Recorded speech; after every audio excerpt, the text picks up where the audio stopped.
Do you feel like you are losing your balance and the things around you are spinning? Well, you may be having vertigo.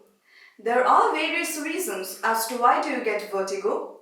So, treating the underlying cause is of utmost importance. I will be teaching you some exercises which will help you cope up with the condition. Before we start, it is important to note that you are seated on a chair while doing any of these exercises. Now, to begin with, firstly what you need to do is the basic neck movements. So we have flexion, extension, side flexions and rotations of the neck. So this is how you do it.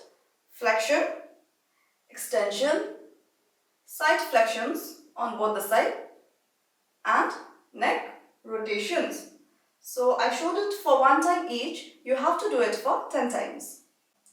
For the next one, outstretch your hand and you are going to gaze your index finger. So keeping your gaze on point, just move the finger laterally, upwards, downwards and diagonally. You have to make sure that your gaze is stable on your index finger. Do this again for 10 times. For the third one, we will be doing in the same way. We will gaze our index finger, but now we'll rotate our neck but keeping the gaze intact on the index finger as I'm doing here. Next one, again, you are going to gaze the index finger. Now we will bring the finger closer to our eyes and then take it farther away. So I'm showing it one more time. This is how you do it. Repeat it for 10 times.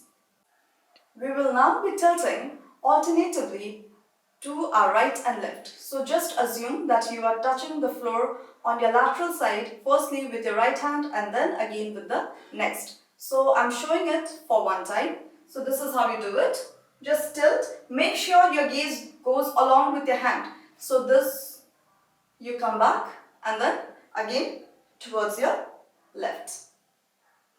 After a few days of doing all these exercises, if you feel that you are getting improvement, then for the progressive exercise, you can do all these, but now you don't have to use a chair. You can stand and do all these exercises.